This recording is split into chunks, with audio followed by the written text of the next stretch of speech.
My seeds, man, I put that on me. I make sure they gotta eat on the job, on the streets for my seeds. Young kings, young queens, RBG, red, black, and the green, plant seeds. Now that's what I call my team, family over everything. I ain't never out of reach for my seeds. And that's how we gotta be, real ones follow me. Each one, teach one, plant seeds. Microphone checking my status since I've been crowned father. I grind harder, a wife and 2 daughters. A righteous black God in that red, black, and green. That's balance for the beam, huh? Family over everything. I'm dropping seeds every chance I get, and then I watch them all grow. No magic tricks. Sankofa, you know, bruh, gotta put that on your platter. Don't care about what they say, we say black fathers matter. When it comes to my seeds, gotta keep that real energy. Literally, every single day create memories. Figuratively, I orchestrate moves like a symphony. Vividly, I sit with these thoughts like epiphanies. Literally, can change the game and make history officially. My daughter never see me in a penitentiary. That shit to me, cause all we got is us, all we got is trust. Every day I gotta rush, I don't believe in love. Man, I put that on me. I make sure they gotta eat on the job, on the streets for my seeds. Young kings, young queens, RBG, red, black, and the green, plant seeds. Now that's what I call my team, family over everything. I ain't never out of reach for my seeds. And that's how we gotta be, real ones follow me. Each one, teach one, I'm plant in the cut seeds. like a back street. I let my son ride shotgun while these other suckers take the back seat, and that's the only one that can pass me. Something heavy in my diaper bag, homie, you can match me. Riding down the avenues with the seat back. Who that? Diamondback, proud to be black, that's your daddy. Sitting clean in the rag seat, going hard for my committee and La Familia's mad deep. Black fathers, yeah. Look, I'm from a spot where blacks get rejected. Selling dope and gangbanging get you well respected. Being a felon get you well neglected. Where the black fatherhood challenge was accepted. To show the youth a better route. Teach them right from wrong and what the benefits of life about. Don't get caught up in the streets, you can make it out. Put that on my soul, I'ma show my kids a safer route. Man, I put that on me. I make sure they gotta eat on the job, on the streets for my seeds. Young kings, young queens, RBG, red, black, and the green, plant seeds. Now that's what I call my team, family over everything. I ain't never out of reach for my seeds. And that's how we gotta be, real ones follow me. Each one, teach one, plant seeds. Today I will conclude our talk on father and his role. His role is so mighty as the head of his household. His role is so mighty in helping to build a nation that really we could talk all year on father and never give him enough. But time will not permit us to do that.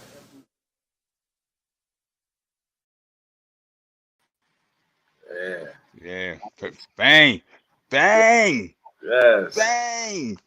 Peace and infinite blessings, family. This brother, I am brother Farugh BMa'at. Welcome to BMa'at Inc. This show was brought to you by Urban Shaman Productions. Show that shirt, brother. Hey, yo, you know where it's at. Show that shirt, good brother.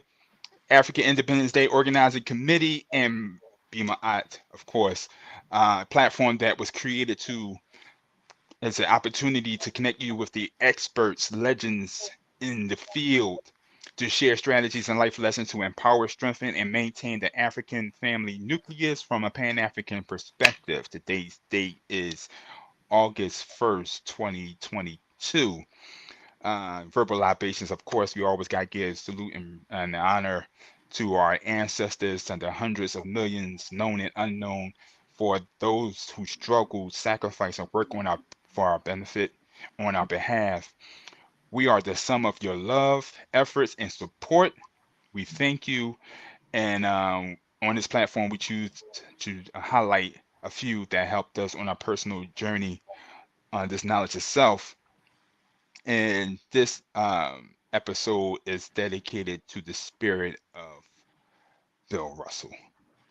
The great Bill Russell, basketball champion, 11-time champion. They say every time this guy went to battle on a basketball court, he won and came out with a championship. Went 12 times, won 11 of them. He was an absolute giant on a basketball court. But for me, he was a complete practical example of black manhood, right? Not only was he a basketball legend, but he was on the front lines of every civil human rights of black people. And there would be no LeBron James if it wasn't for example. It wouldn't be no Jim Brown if it wasn't for his example. It wouldn't be Jim Brown and Kareem Abdul-Jabbar and all the others, um, Muhammad Ali, all the others who stood um, boldly in the face of racism, in the face of white nationalism, extreme white nationalism, who stood there unflinching, and they was able to do it because he was he was the blueprint, and he was very much present in their battles as well. So for that, I just want to salute and spend a little time. If you get a little time, look him up, and see the complete picture of who he is. Yes, he was a phenomenal athlete, but he was a better human being, and he was a great advocate for our um, struggle for being recognized as a human being. Um, and like I said, he was a complete example of manhood. Getting things done in real time in the real world, in spite of everything he was going through. He was winning championships with Boston, but in the same time, he would go home and find his house vandalized, um, niggas spray painted everywhere, windows broken, feces in the middle of the floor. Um, and in spite of that, he still chose to show the best of himself. He could have been very reluctant and like, you know what, fuck this city, I'm out. But he was like, in spite of, he's still gonna give the best in himself in the midst of going ahead. And the quote from him was that, when they asked him why he's still there and blah blah blah, he said, I don't really care about the people of Boston. He said, but I owe them a great performance, and that's what I do. He said, I deliver in that. Um, do they see me as a human being? Do they see me as a man? That's all I'm gonna give them. And 11-time champion, bro. Like, absolutely kudos to that brother, man. And I just want to have this little moment to just honor and pay homage to him and thank him for being that example. Ashe.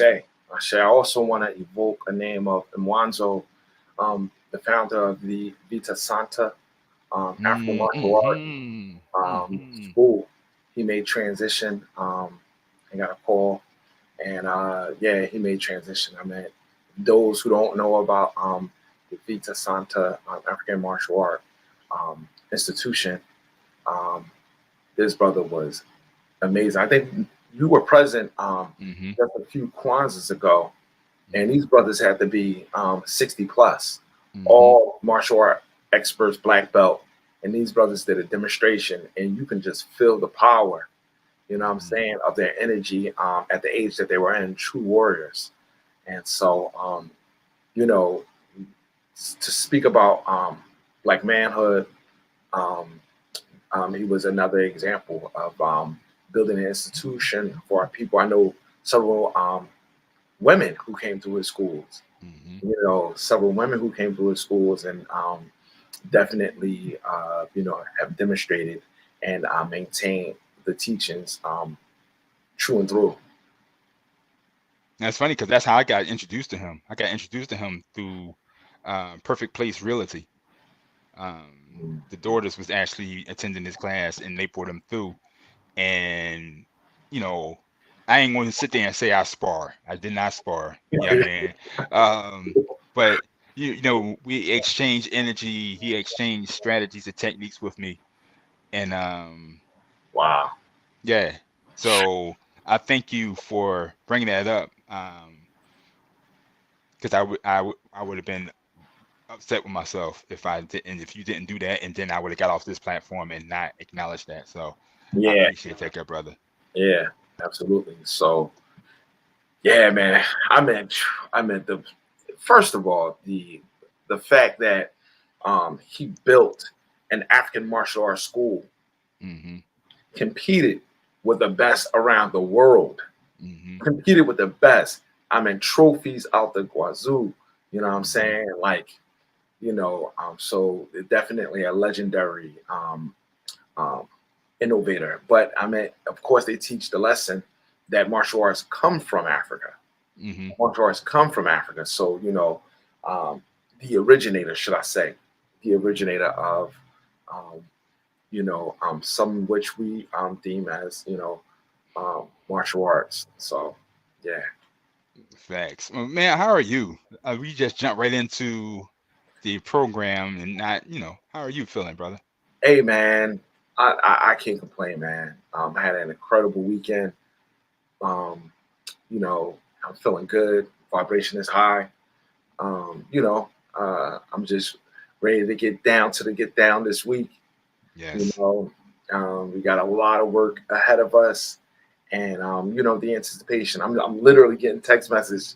You know, what I'm saying, well, send me a flyer. And it's like, absolutely, because this is what it is. We down to the home stretch, and we know Mm-hmm. what it is to be in this place once again. But the momentum and excitement is with me. I could say personally, um, you know, I haven't felt this way in the beginning. I share, with the brothers of where I've been, but Mm-hmm. like right now, I'm excited, you know what I'm Yeah. saying? And I Yeah. just give thanks to, the Mm-hmm. fellowship that we have, having, phone conferences, video conferencing, and personal, conversations. And whether I'm present, I hook up with you or over, Mm-hmm. what I'm saying, one on one at one point or another, and I'm relaying messages and, just like being supportive to one another to make this happen. And so I was on the phone with um, um, Sister Sunshine, and it was you know what, I love Sunshine because Mm-hmm. you know we know our sisters, man, are very demanding, and we have Mm-hmm. some of our sisters, could be very meticulous about planning and detail. I mean, if anybody have a diligent black woman in your life, you know what I mean. And Mm-hmm. so, she is fine on the details, and so she'll call you. You'll get a call about 4 or 5 times a day.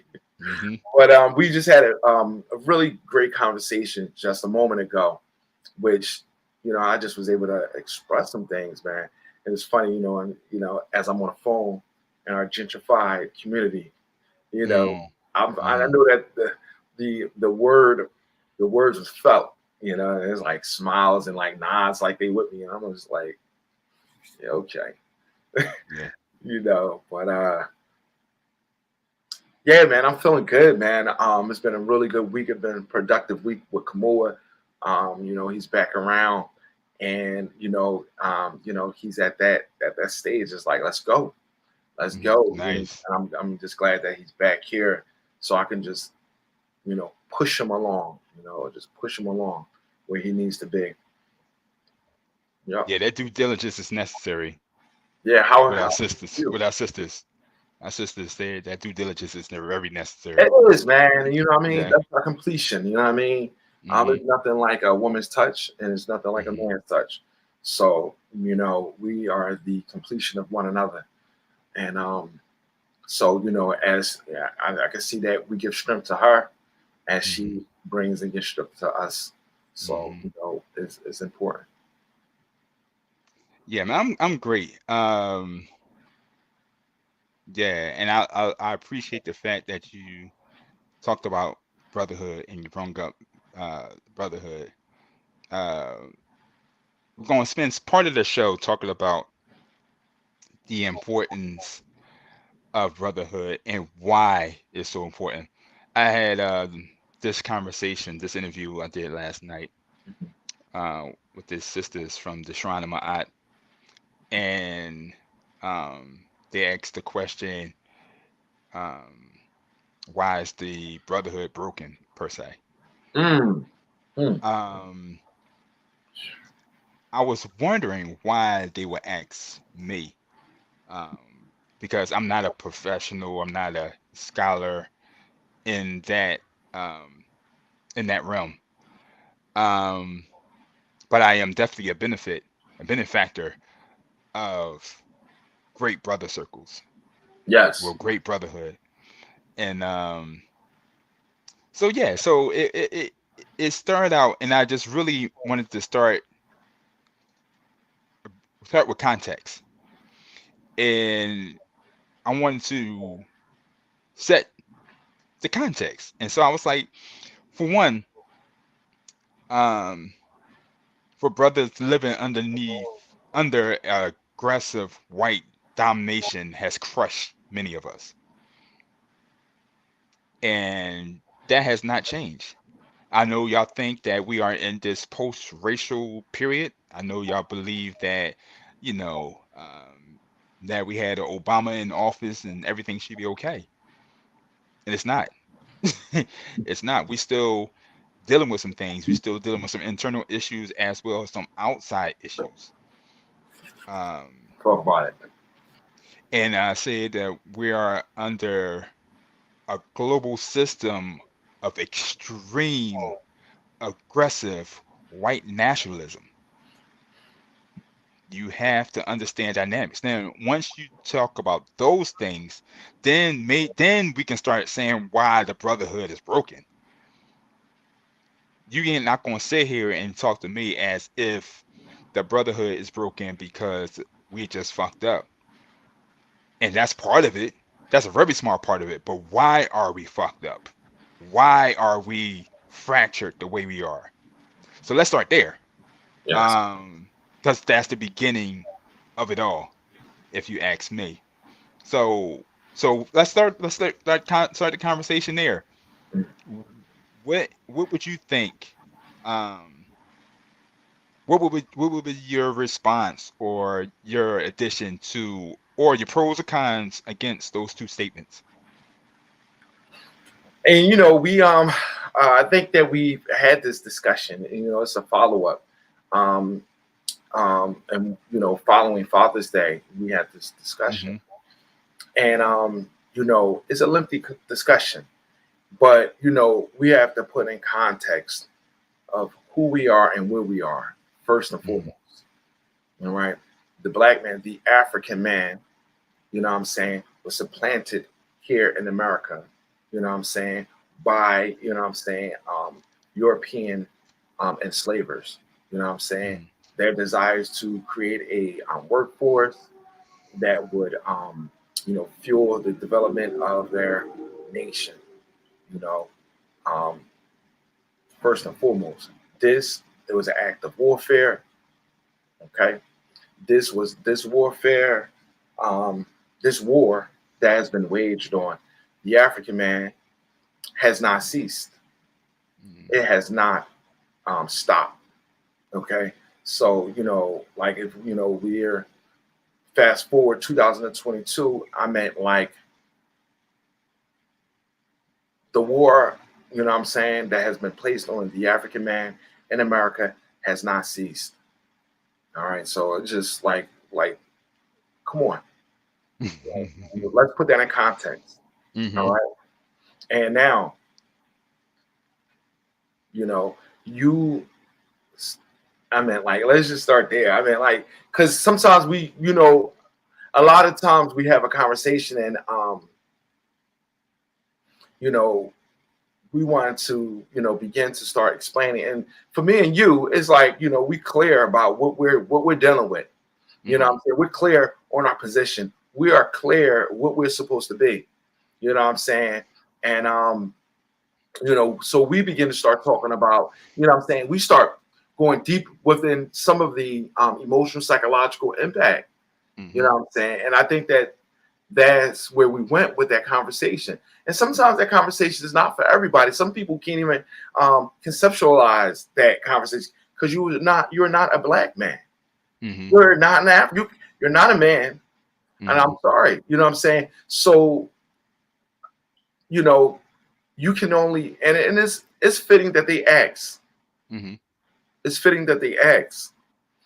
But to understand being born in a society, and when you come to an age of awareness, and you realize, when you look in the mirror, you realize who you are and the world that you have to navigate for the rest of your life. You know what I'm saying? While you're in this place, you know what I'm saying? It is, you know what I'm saying? Everybody is not built, you know what I'm saying, to endure. You know what I'm saying? Some people are fragile. You know what I mean? A lot of our brothers, you know what I'm saying, are fragile. You know what I'm saying? Have been broken. So if you're not born into, you know what I'm saying, a home who since birth has been feeding you, you know what I'm saying, love. It has been feeding you, you know what I'm saying, concrete identity of who you are through your name, through, you know what I'm saying, through your history, through examples, you know what I'm saying, pouring that into you, then what are you giving? You know what I'm saying? You are receiving, you know what I'm saying, an identity from that of those who oppressed you, those who waged war on you. You know what I'm saying? So I mean, like, let's just start there. I mean, I just, because like sometimes we want to kind of jump to, you know, the mechanics, but let's just talk about the foundation. You know, let's talk about the foundation, and really, really not overlooking that and not overstating that, because that's what it is. Like, plain and simple. You know what I mean? Plain and simple. There's been a war, and you know what I'm saying? And people like me and you and other brothers who've been on this platform, you know what I'm saying, why this platform has been established, you know, understanding that, like, you know, we could be we are an oppositional threat. You know what I'm saying? Just our mindset.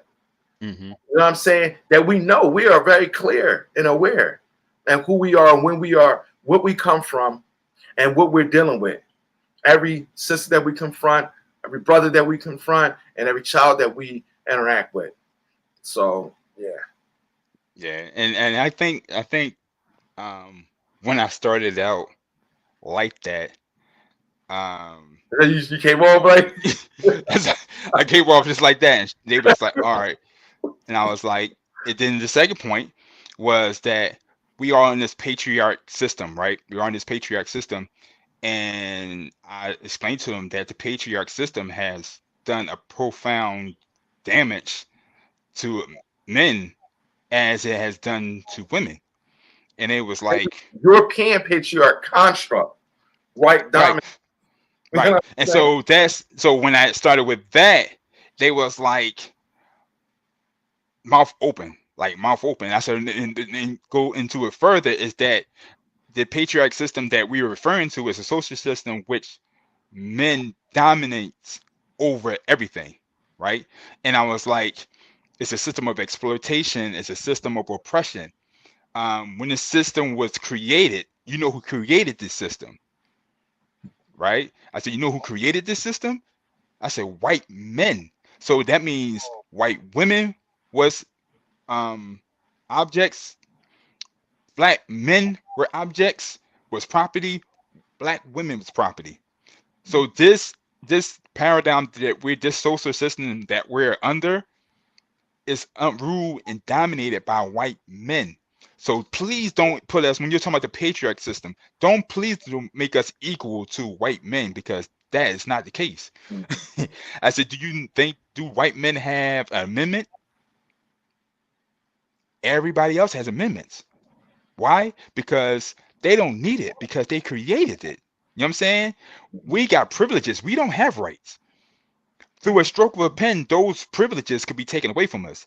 If they are God-given rights, right, then we're not subject to anybody else's laws. We are self-governing, self-righteous people, right? I mean, right? Self-governing people, self-ruled people. And it was like, oh, I didn't think about it like that. But all right, so now we got that foundation set. Now we could build on why the brotherhood is broken. Because if you're talking about a social system that's about oppression and exploitation, you saying, and then I started talking about how a successful man is measured. And this is where I got him. I said a successful man is measured by 7 things, right? 6 or 7 things. Is material. And I had him write it down.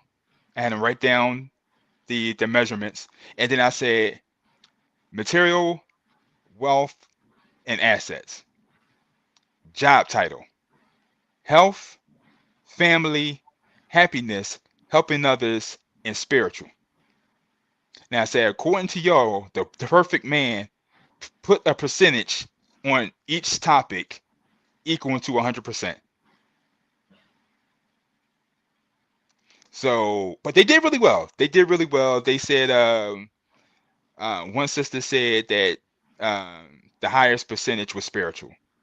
She put 50% on spiritual.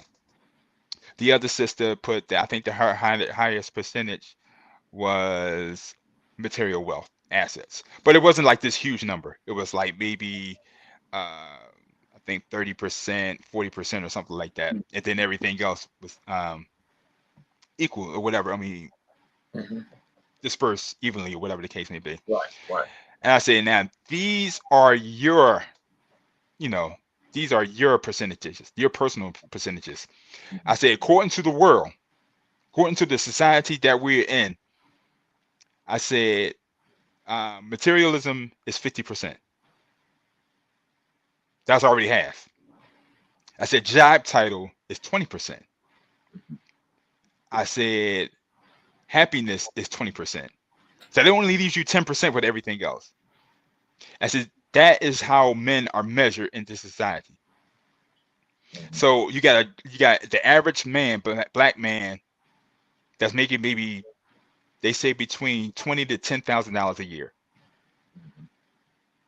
That's no money really to support your family. Then the job title, he's not a head of company anywhere. He's probably a janitor or something like that. On the manager. So right. So right now you are already 70% behind the 8 ball. The ideal man to measure for our success, you're already 70% deep behind the 8 ball already. And this is why men feel like they're broken. This is why they feel unfulfilled. This is why they feel less than. This is why they feel inferior. This is why these groups are so important, so we can affirm, so we can change the dynamics, so we can educate them on what it is important for us being a man. What is man? So we can redefine what manhood is from a cultural perspective. So when you talk about men coming in not feeling like they can't provide, they're not providers, right? They're women that's probably making more money than them. They can't be protectors. We see what that is. I mean, you beat the woman up and the man is just sitting there, whatever. I mean, it's like, we can't protect. We don't have the warriors. They already broken the warrior spirit. And so you talk about fractured men, fractured males, I should say, fractured males trying to operate in a society that is kill or be killed. So this is what we're dealing with. So that's why the brokenness is there. The brokenness is there because they can't provide the things they want to provide. They can't be the things that they say manhood is supposed to be. And so, like, check your list again. Would your man be looked at as being successful in this society? Man. And she said no.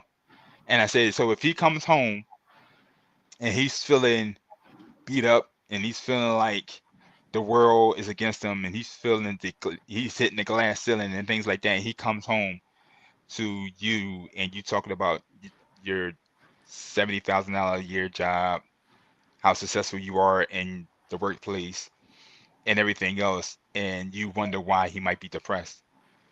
You wonder why he might not come home. He might stop at the bar and drink and wallow in his inferior lifestyle.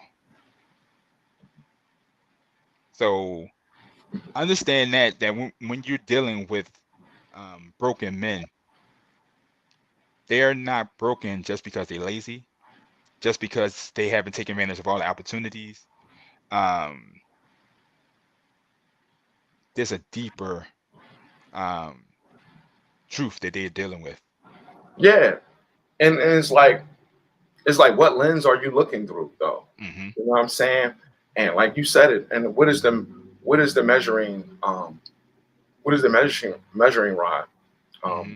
you know, for broken men, or you know what I'm saying, manhood. What, like, you Hmm. know, like how do you determine who's Hmm. broken and who is standing firm as a man? You know what I'm And saying? success. Your Mm. successful standards are based off the society that you're in. Right. And that's why I started off with, you know, explaining, you know what I mean, a state of warfare, because, you Hmm. know, understanding that we are, you know what I'm saying, are in a state of warfare. You know what I'm saying? With that, it breeds a different mentality. Hmm. You know what I'm Hmm. saying? It's like it breeds a different mentality. You know, we are, you know, this is like we're constantly, you know what I mean, fighting. We're constantly at battle. You know what I'm saying? Standing firm, you know what I mean, defending ourselves constantly, you Hmm. know, in one way or another. And so with that, you know, is a certain mindset, is a certain mentality, a certain attitude, you know what I mean? And that attitude might seem a little bit broken. Hmm. You know what I'm saying? It might appear a little bit broken, but you know, I mean, these are exteriors of those who have to endure. You know what I'm saying? You know, combat. Those who have to endure warfare. You know what I'm saying? From childhood, from being a little boy until manhood. You know, Hmm. I mean, it is. You know, I can just remember my early, um,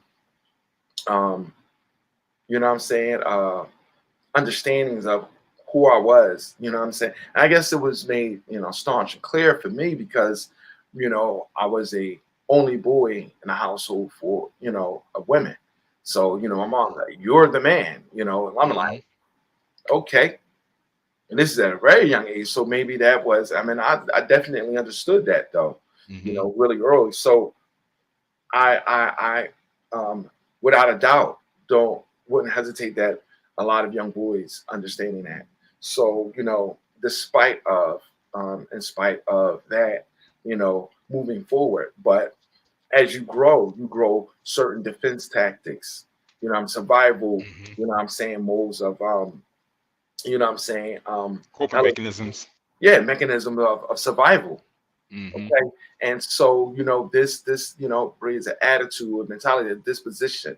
You know what I'm saying, and you know really understanding that and really having a real conversation. And if you don't understand it, you know, if you don't understand it, you know, like you know, and I applaud the sisters for you know coming to Hmm. you. You know what I'm Hmm. saying? You know, for whatever reason they see in you, um, and you've been, you know, just been in the space, the person who's been elected to be there and to interface with that, you know, interface with these this dialogue Hmm. because you know through conversation we can have understanding, you know, and There so you yeah. go. Being a builder, and that's what I wanted. I wanted to be a bridge builder. You know what I mean? And so by me asking the ancestors and mother and father energies and everybody else and everything else to help me be a bridge builder. Mm-hmm. We got a lot of people um, that's doing their thing, and those things are important as well. But I want to be the one to bring things together and build um, understanding, not so much to be understood, but to understand and to build these systems of understanding to where we can see that we have more in common than we have different. And that's more of a reason why we should work together and become unified. Mm-hmm. Um, that's the only way we're going to be able to accomplish everything that our ancestors want us to accomplish. I mean, we have to unify. Um, and we kind of touched on that too. And I think just with things got a little dicey because I was saying that the education system was built for a woman to be more successful. And how? Like, how does that work? And you're a teacher. You understand how there is a difference between boys and girls and their learning. And so I kind of gave them a basic understanding that women are more auditory learners.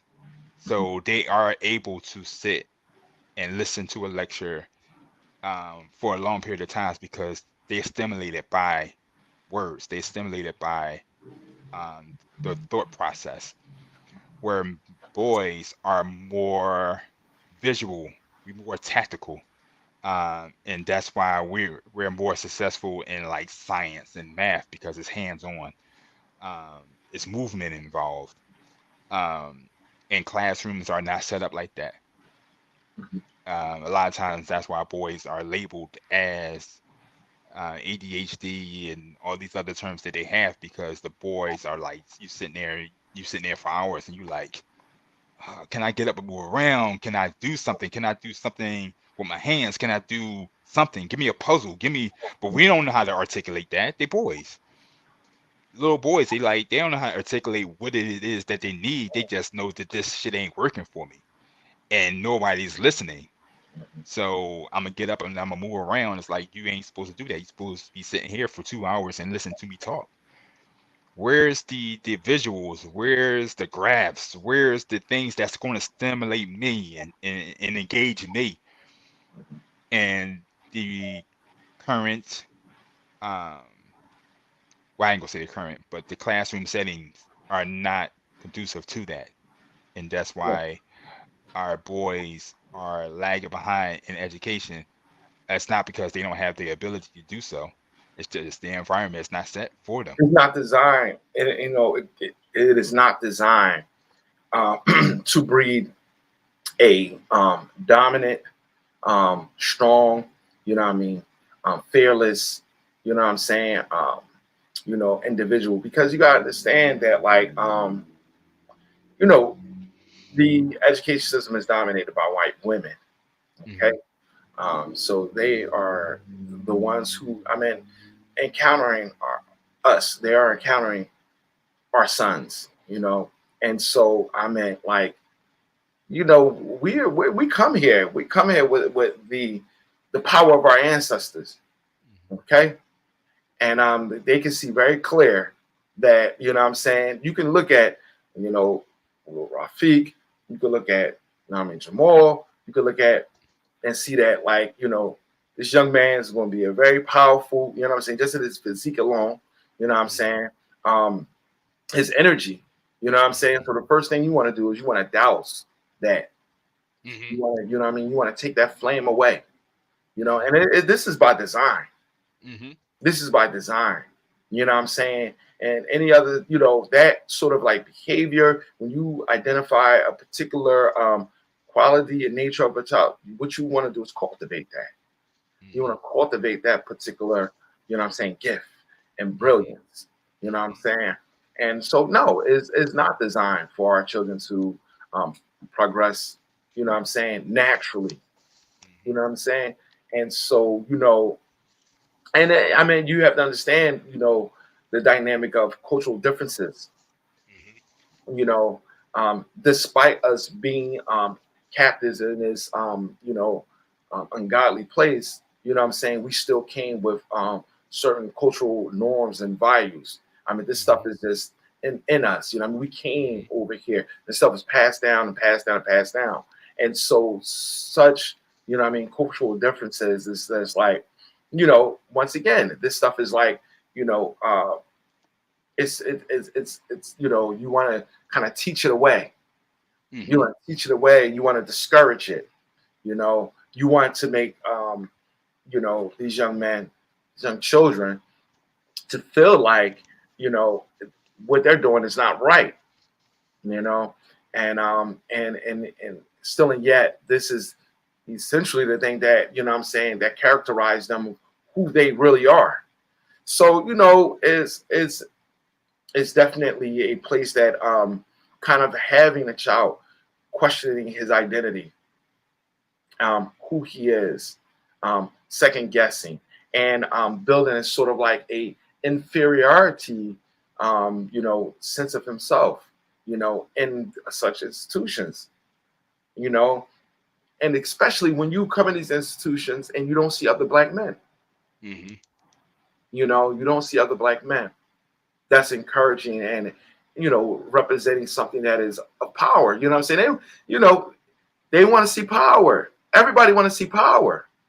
Everybody want to see your strength. Mm-hmm. You know what I'm saying? And that's really, that's a human nature. You know what I'm saying? Mm-hmm. Because that is a quality of survival. Your ability to withstand and to endure and to go through, and to be your whole self. It's like, wow, he got something. Mm-hmm. I want to hear from him. Mm-hmm. So like, seeing examples of that, someone who could speak intelligently and speak with power and confidence, Mm-hmm. you know, is really interesting because I come into class. I'm a specialty teacher, so we come in and we teach our lessons. We teaching cultural lessons, and all their lives, what I'm saying, our children have been brainwashed. I mean, it is like, it's the level of resistance because now, you're telling them, you're teaching them about themselves, and you're giving them a sense of identity, Mm-hmm. and it's what happens first is like an internal conflict. So that it's an internal conflict, but then they project it on you like, that's not right. Who? What? I don't believe that. And it's like, and you literally know that is like that's the conflict that's going on. So it's not personal. It's like this is what they've been told. Nobody told them that, like, like, no, you are the cream of the crop. Okay, Right. you are. You know what I'm saying? It's funny. I just seen. I don't know. It's a little clip that has been circulating online, and it's these white men sitting amongst. I think I seen that to you. Sitting amongst some African women, and they're literally negotiating with these women. How much would it cost for us to Yeah. obtain your Yeah. your genetics, Yeah. i.e., your seed? Mm-hmm. And they throwing out numbers, and these is old. Mm-hmm. They got wigs on, hell, and it is like, very vibrant, what I'm saying, black women. And I sent this to O'Shea. I mean, he chimed in on this conversation, and it was just like, and then, just like the harsh reality, like putting that video, because it is me, it's kind of like circulating. Nobody really put the full context of what's going on, Right. and although it's been a clip, but we know what it is, you know what I mean? Right. And so, just imagine, somebody really telling you the reality of what, like, these are the propositions that have been, what I'm saying, this is the foundation, this is the basis of racism, Mm-hmm. genetic domination Mm-hmm. that you possess, Mm-hmm. that they don't possess. Mm-hmm. And so, like we're in a class and we say stuff like this, you know what I mean? And they're like, it's wrong, as if it's wrong to say this, Mm-hmm. as if we said something terrible. But it's okay, that we continue with this narrative, you know what I'm saying, that doesn't give you any sense of power, that you can identify with. Mm-hmm. Yeah, so Mm-hmm. Yeah. And that's our job. I mean, that's our job, and our job is to um share share our life experiences, share um uh yeah, I guess the life experiences and the strategies to help us overcome the things that we overcame, um and continue to excel in or get better each day. We want to be better than we was yesterday, and these are some of the topics and some of the strategies that we employ to make that possible. And um, that's our call. Our charge is to um, teach our children what we learned late, Mm-hmm. and that way they can have a leg up in a Yeah. situation. So You know, like I could go on and on and on, bro. I mhm, mean, like, you know, to even talk about this, man. Me being, you know, the person that I am, and just having you know, the position that I have, I get a lot of resistance from the sisters, the educators in the mhm, classroom. mhm, You know, hold up, Baba Kamua. You know, should we? You know, I know you having these conversations, but these children, and you know, I'm teaching from kindergarten all the way up to eighth grade. mhm, You know, and I'm just blessed to be, you know, I mean, in a position to be able to um, embed these seeds. But you know, even with, you know, what I'm saying, even with the adults, and I prefer to work with children because, you know, like you know, we're gonna start early, you know, but mhm, um, even our sister, you know, it takes a even for a sister to be in that institution and really have a very strong. And I encounter some powerful sisters, you know what I'm saying. But mhm, then you have, you know, the ones who want to get along, you know, go along to get along. mhm. You know what I'm saying? So to have no identity, or just, you know what I'm saying, you know, we don't want to talk about the topics that are uncomfortable. Right. You know what I'm saying? And you know, Malcolm X's birthday come and we don't even mention it. We don't acknowledge Malcolm X, Mhm, you know, because of, you know what I'm saying, you know, the climate in which he created, you know what I'm saying, the force and the movement that he, you know what I'm saying, that he walked with. You know what I'm mhm, saying? I'm in 2022 and people are like, children like, what happened to him? He was killed, mhm, you know? And it's like, we're not supposed to talk about, you know what I'm saying, the power and the admiration and the glory that he, you know what I'm saying, the life that he lived. And we can't talk about his, you know, untimely, you know what I'm saying, demise, you know. mhm, Well, how did he die? He was killed, you know, like these questions. mhm, And it's like, hold up, Mr. Johnson, this, you know, are we in a state of war?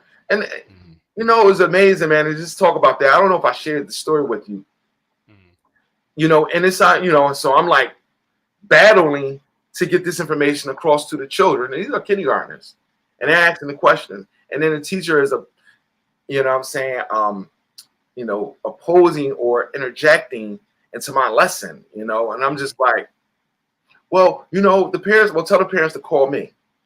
Right. Okay. And we'll have a conversation because it gets like that. Sometimes you have to, you know, edify a parent, you know, like Mhm, what this is about.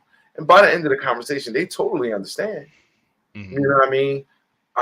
And you know, by the, you know, and a lesson like, you know, because we're talking about death.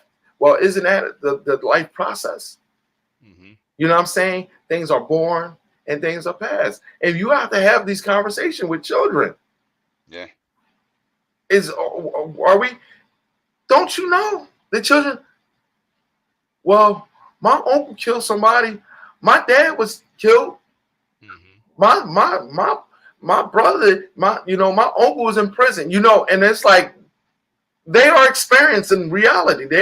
mhm, They are realizing. They realize what we're dealing with. We are in a state of mhm, warfare. mhm, You know, and you, as much as we want to harness and maintain such a perfect reality, but there, you know, these are opportunities that we can begin to start having discussion, and things come out, things that they have experienced. So mhm, anyway, you know, it's just the lens, you know, mhm, how are we viewing our reality?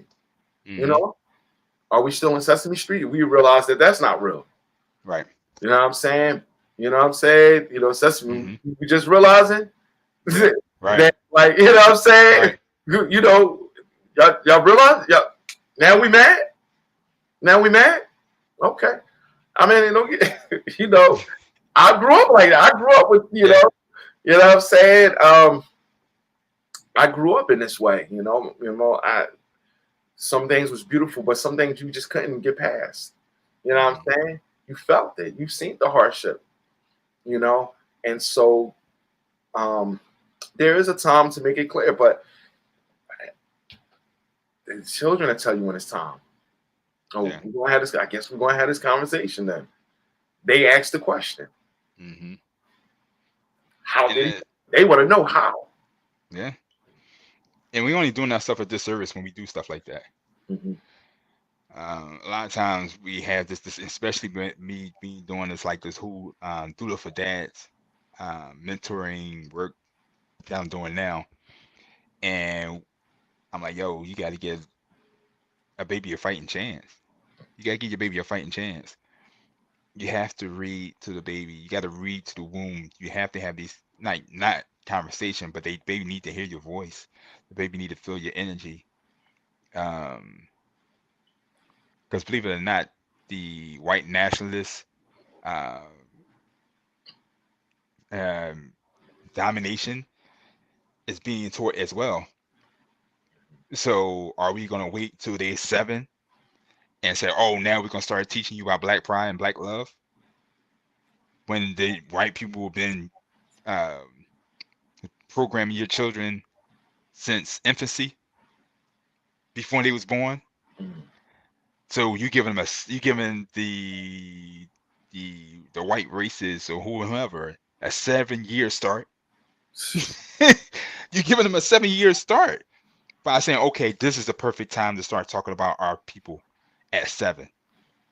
Right. Exactly. You know, like, yo. You know, their prime age is like between infancy to like 3, no later than 5. Right there, they are shaped for the rest of their lives. That's why they even add to the foundation, or they are trying to correct whatever happened from that time span for the rest of their lives. See, that's why I love what you're doing, brother. You know, and this is like, you know, you inviting us brothers to these fatherhood, sessions. I don't know if I'm the right title. Yeah, it's a program for new dads. So you got it. Yeah, and this is really powerful, you know, because it's really important. It's really important that we bond and we converse about our experiences. And you know, like, you know, I mean, even just like you just like breaking down this, you know what I'm saying, this information right here is extremely important. But like, you know, it is important that, you know what I'm saying, brothers who are soon to be fathers, you know what I mean, link up with other brothers who had children, you know what I'm saying, and get and hear from them. You know what I'm saying? Whether where they went wrong or where, you know what I'm saying, some where they went wrong and where things went right. You want to get much information because, you know, it's like, just like you said, from birth in the womb, let's go there. But from birth, you know what I'm saying? You want to be there. You want to receive your child. You want to receive your child is extremely important, you know, and you know, like you said, really having these, because you are that number one image, your voice, you know what I'm saying? Your voice is going to be what activates your child. And that's it. And I experienced it firsthand. I spoke to my son, like, turned around, like, you know, out the womb, stop crying and look at me. Yeah. You know, and it was like, he knew. And so, and I have such a power with my son. You know, there's definitely forces out here, but if you being a constant force in your child's life, you know, it's going to resonate for the rest of his life. Yeah. So, you know, to speak about that, in Sunshine, we had a conversation about the Junkanoo. And you know, to talk about Sesame Street, Sesame Place, and she shared that it was another surfacing video of the incident that happened in Chuck E. Cheese's. And you know, and we do wonder why, you know what I'm saying, the Junkanoo, you know, do for self Junkanoo Hmm. parade has come about, you know, because I mean, they have some wonderful, you know, creative, artistic things that happen in the city. Hmm. But being a part of, you know what I'm saying, to develop such characters, to develop um, such of an expression of who you are or the best that you can exemplify, you know what I'm saying? Um, this is what we're bringing forth in that Junkanoo. And we're talking about from a creative way also, Hmm. from a creative way. So we talking about creating, you know, some characters. And I was like, hold up. We got dreadlock man. We That's right. said like you know, like all right, Yeah. it's time. It's our time, Yeah. man. It's our Yeah. time to step up and be what our children need. You know what I'm Yep. saying? You know, like you know, we rushing and throwing our money at these people or Walt Disney. You know, I've never been to Disney. I meant for those who have, you know, it's wonderful. You know, but I just wasn't raised. You know what I'm saying? Right. You know, I don't know if it was being a Jehovah's Witness, and you know, my mom just didn't buy into the whole thing. Hmm. But I mean, obviously, probably we all dreamed that because society make it so, you know, Hmm. something that you have to do, Hmm. you know. But what is that Disney? You know what I'm saying? That can give us, you know what I'm saying, what we can't give our children. You know Right. what I'm saying? Facts. Facts. You know what I'm Well, saying? you know, Creativity, yeah. imagination. Yeah. And it's stuff that's given to them. You know what I'm saying? It's not something that would um increase the creativity. It's not something that be a creative outlet for them, which would have an impact experience on the trajectory of their lives when they create something and put it together and in their own likeness, and Mhm. they are a part and engaging in the production of that is a whole different experience as Let's opposed to go. just watching TV on it and just like, oh, that's cute. You know what I mean? We want to provide an experience that's going to be life affirming, life uh, nurturing, uh, life And creating. I yes, mean, life giving. And so this is what we're doing, and it's so dope. I mean, because I didn't have that. I mean, I didn't have that, and I must say I did go to Disney World. I had the fortunate of going to Disney World, and it provides a great because I watched all the Disney movies, um, read the Disney books, and I did all that. Um, and so even me being the pro-black, pro-African, pan-Africanist that I am, that walk down memory lane, that childhood, reliving that inner child, reliving that lovely childhood experience, and was dope. mhm. And I could see why people go. It's a great escape. It's a great um, but I've been to Africa first. Like I had to make sure I went to Africa before I went there. Okay. Um, All right. Here we go. but one time was enough for me. I don't need to go every year. I don't need to. Um, but I do. I must say, because you haven't experienced the whole Disney, and you're fortunate in that way. Um, but I did experience it, and it was a great experience. It was something to just do once, and I don't have to do it again. Okay. Um, and And you can bring all of that creative, imaginative experience to the Junkanoo. You know, exactly, and that's the plan. we And can that's like, create. oh, we could do that better than that. We can. That's Oh what I'm man, talking about. that's a great idea, but we could do this, And so, um, I'm really excited. Like I say, we in the infant state, and I know she's extremely creative. Yeah, man. Because I'm Give trying Christine. to back. I ain't trying to give it all away. Something, Right. you know, like, because, yeah. I mean, it's 'Cause I something know, we talked about early on. and I know Christine is involved too, so I know how extremely creative Christine is. Yeah. So she just hit me up today. Was like, yo, blah, blah, blah, blah. I'm like, oh well, you guys talk to Khamou. Like, I don't know what y'all talked about already, or whatever the case may be. I said, but you gotta talk to Khamou. I can't interfere. You know, I haven't been, but she's like on fire right now. So I know it's gonna be great. I know it's gonna be great. I just told into that. She was like, I gotta get my stuff together. And I'm like, listen, we got the countdown is on. You got That's 5 days. I mean, like, listen, you know, the contest is still on the table. You know what I'm saying? Wow. Well, then, yeah. I mean, I guess I could get filled down. Yeah, but I got my plate full already, so I'm not even going to add anything But else to you it. know, it's just like building the momentum because Yeah. as it was wonderful and great the last time that we had it, and we got drenched. Yeah. We got drenched. Let's talk about that. It poured. It Yes, poured. it did. I mean, Yes, it did. it didn't rain like, you know, like a little shower. It poured. It was like, and I felt bad because I was in the bed. I rolled the windows up. The sisters was behind. You know, I had the soaker going. I had the music. I'm looking in the rear view, you know, and I'm like, man, they still. That's right. True. Still went through it. Still trooper through it. It had the probably pour for a good.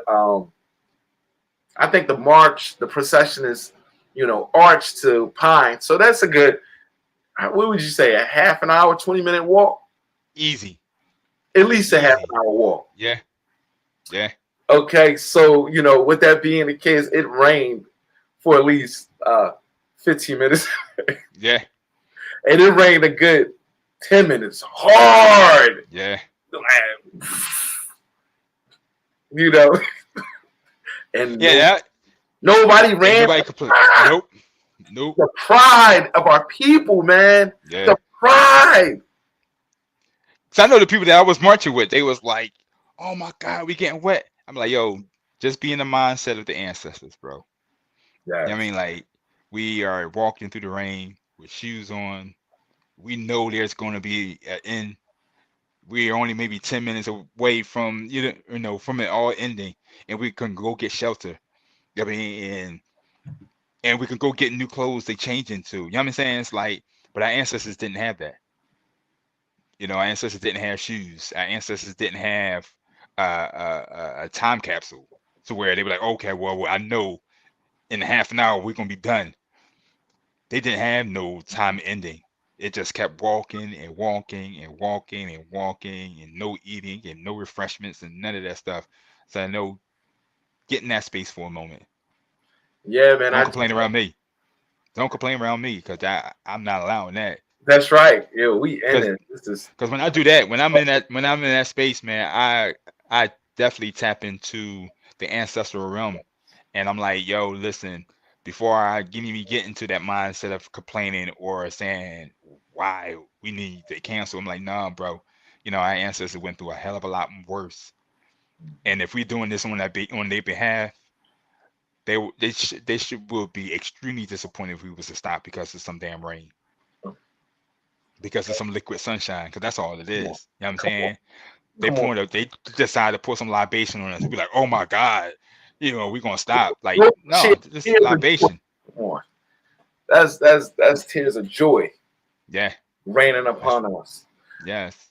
Yeah, so I want to talk about like where we are with African Independence Day. We have all the pavilions complete. Nice. Brother Q is going to lead up the education pavilion. He have done some incredible work this summer, implementing a Zulu language class. Really impressed with this young brother who, you know, really kind of did the research and, you know, and I'm sure he's going to, I don't want to give it all away, but he have done the research and, you know, none of the African, you know what I'm saying, languages are taught in any of our schools. You know, none of our schools. And even those schools that are have a large population of first generation Africans here in America, it just doesn't exist. I mean, you have schools that are 80%, 90%, 95, 99, 100% African American, if you will, and we have no African language, none of the Bantu languages that are being spoken, or taught. You know what I'm saying? And so, he is on a mission and instituting those things within, and he started, we worked together. We co-taught this cultural program, and introducing, language was really critical, and a key piece that he incorporated into our culture program. So, phrases, and so you can come into school and, they understand, they can greet you in multiple African, languages, and, that's a beautiful thing, even if we just speak one another. It is the introduction is what is, the introduction. We're bringing it to the table. Man, if you want to eat it, you can eat it. But like, we're offering this, something that I know I haven't had, or, this is not part of the educational program. And he goes deeper because the research that he did. And so, he's going to be bringing that information to the forefront, offering, that in the educational. And I think his family has started a nonprofit organization in Heru. So that's cool. The Children's Pavilion, is, it's going to be something different and unique this year. And so I'm looking forward that is intact. We also have the Health Pavilion. I know you got the flyer. The Health Pavilion is going to be led by Queen Mother in our village. She has took the leadership. She, was, like, listen, you got this.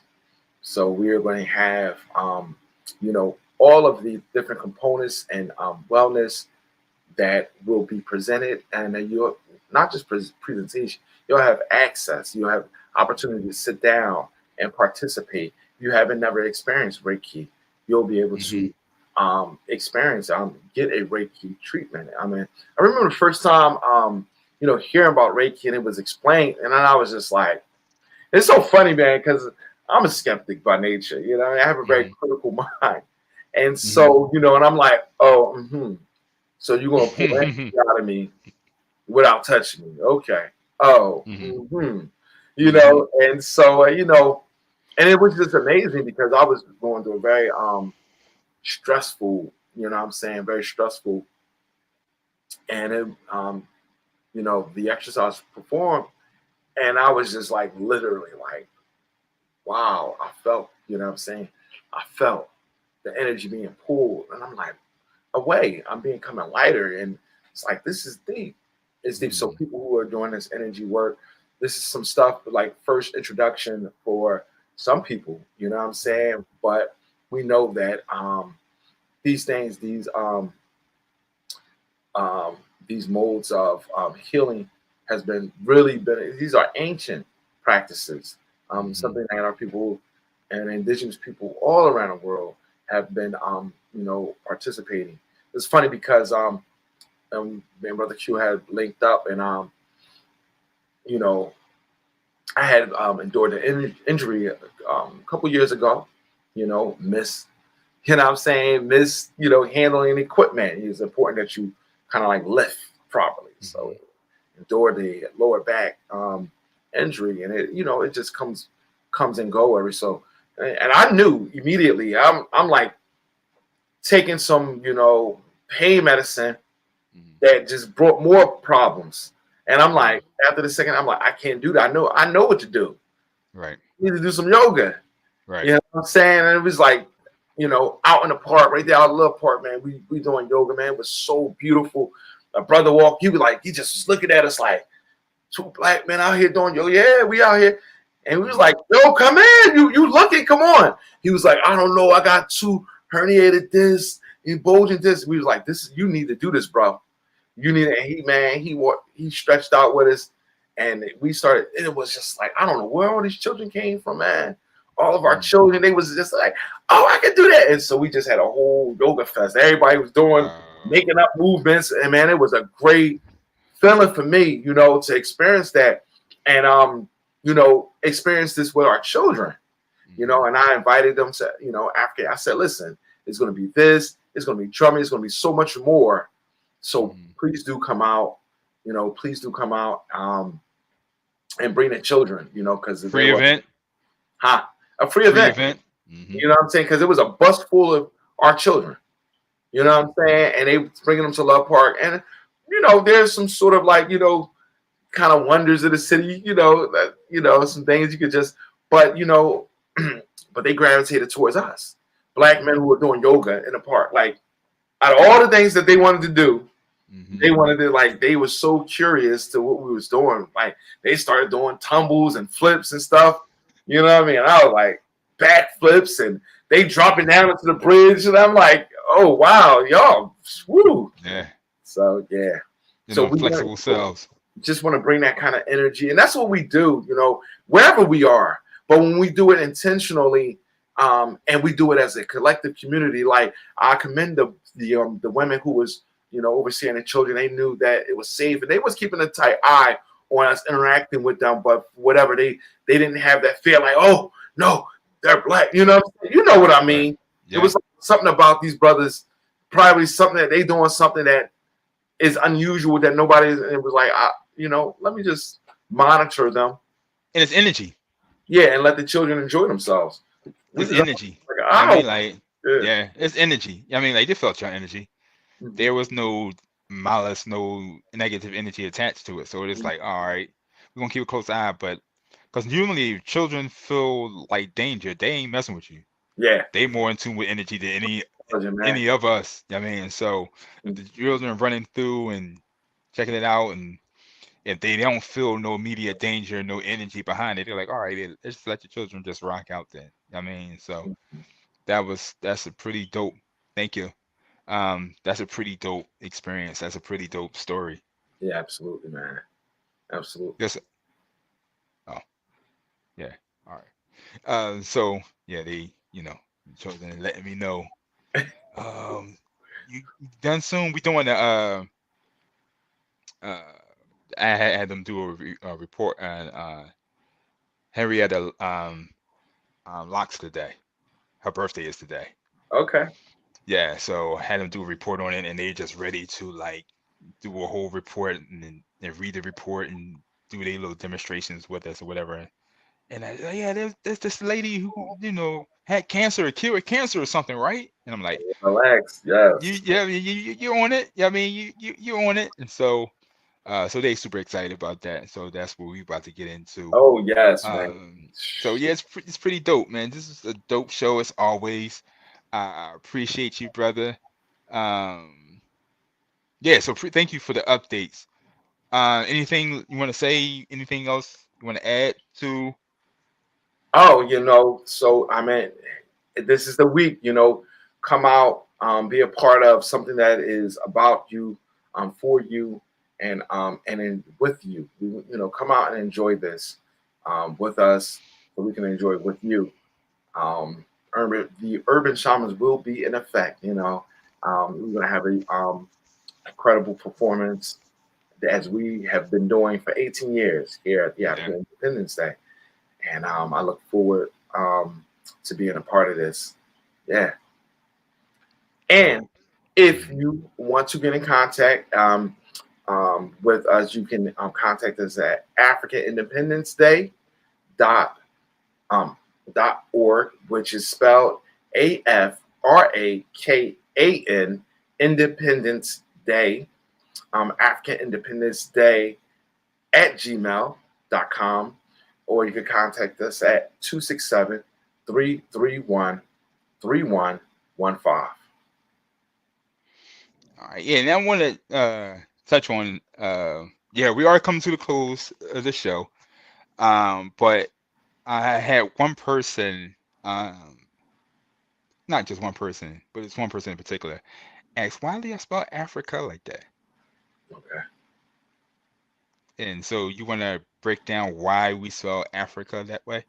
hmm So it is us connecting to, um, you know, who we are, and so um, and so the after we know Ra is dealing with the life force of who we Hmm. are. You know, um, um, Akan is part of the lineage, the nation in which we come from as well. So Afrikan. You know, so that's that. So yeah, so let me just add to that. And this is, I think this goes back to, if I'm not mistaken, I don't know if it's Professor Carbone or Professor Smalls, but they broke it down. This Af, Af is like the flesh, the original black flesh, hmm and then the Ra is the solar, the life, the light that gives everything life, and the Ka is the spirit. It represents the spirit. It represents the rhythm, the natural rhythm that we have as an African people. And so there you go, Africa. So that's why um, um, it's spelled that way. Okay. People, it's all about us. Yeah. It's all about us. Um, so any closing remarks, or that was your closing remarks, your closing statements? You're like, yeah, that was it. Um, so you definitely want to make it out to the um, Junkanoo. It mm. starts at 10 a.m. 10 from a.m. Is 10 a a.m. on a flyer. Hmm. It's circulating around. I just posted it on BMa'at Facebook. It's on my personal Facebook. It's going to be spreading around the IG. Um, a lot of my mentors are now circulating it around, so you're gonna definitely see a lot more of it now, because we are definitely in the home stretch. So you don't want to miss it. You don't want to miss the actual festival, the actual celebration. It's going from 12 to 8, if I'm not mistaken. As traditionally. 12 to 8, and so all day. Um, we usually have about 5,000 people in and out. Mhm. They're not there all at the same time. Um, so it's going to be a family reunion. Mhm. They say that a lot of people that attend said that we transform Malcolm X Park into an African village, and that's the highest compliment that could be received. Because that's what we aiming for. That's what we Mhm. aiming for, to transform um, an entity like a Malcolm X Park and transform it into something that's organic and life-giving. And so that's pretty dope. That's pretty dope for some average young men to Yeah. achieve something of that magnitude. Absolutely. Um, and it's not just us, but we are um, the leadership portion of it. And, we organize it. So you might have all these different parts doing things, but if it's not organized, if it's not um, given a specific duty, and everybody do what they are designated to do, it becomes a well-oiled running machine, and that's due to leadership. And so we don't take that lightly. Um, it's a huge task, and we would been affirmed that we are capable of pulling it off. And so far, so good. Um, so when we do speak of, for me, when we do speak of that we're doing this together and that we pull this off, I am not undermining the other individuals that's helping us put it together. Um, so I just want to make sure we say that. Um, but there is a important duty in leadership, and we taking it on. Um, so, if you have any show ideas, resources, um, to assist on this mission, you can email me at Farugh1973 at yahoo.com. If you found value in this presentation, please give and or continue to support no matter the amount. It's all tax deductible. Thank you to all our supporters and our sponsors. Again, Urban Shamans Production. Show that shirt. Show that shirt. There you go. There you go. There you go. African Independence Day Organized Committee, which is us, and then BMa'at Inc., which is us again, um, for the support and the resources and the information and the research that goes into this program. We're grateful for. Because we don't just come up here and just pop our gums. Like, it's a lot of research that goes into it. It's a lot of years of experience. It's a lot of money. Because we had to pay to get this education, to get this information. And so we're grateful to be in this space. You go to Cash App, # BMa'at Inc. If you like this program, there are tons of other programming like this on this platform, and they could also use some support. Cash App, # Knowledge Born Allah. Support the 3K for 3K fundraising. This is 7-year anniversary fundraising event that we are doing, and we're trying to raise $3,000 by September. We are well on our way. This platform is an award-winning media platform. 7 years of providing quality content in a global marketplace, and provide a platform for us, the diamonds in the rough. He sees something in us, and he asks us to be on his platform, and I appreciate him for that. This mission is to provide a plethora of wisdom and life examples to empower us. And brother, you have done that. And so I am proud to be on this platform. I'm proud to be part of the team. And yeah, so thank you again in advance. And remember, which is our slogan, be Ma'at and become a master of life. We will see you next Monday, and we will have so many details and information for this majestic event that we're about to endure and embark on. And hopefully you'll be able to share these stories with us. You don't want to miss it, bro. You do not want to miss it. So peace and infinite blessings. I will see you on Monday. No, I'm going to call it. I will see you on Saturday. How about that? I will see y'all on Saturday, and we'll talk about it on Monday. That's right. Peace and infinite blessings, family. Peace. Peace.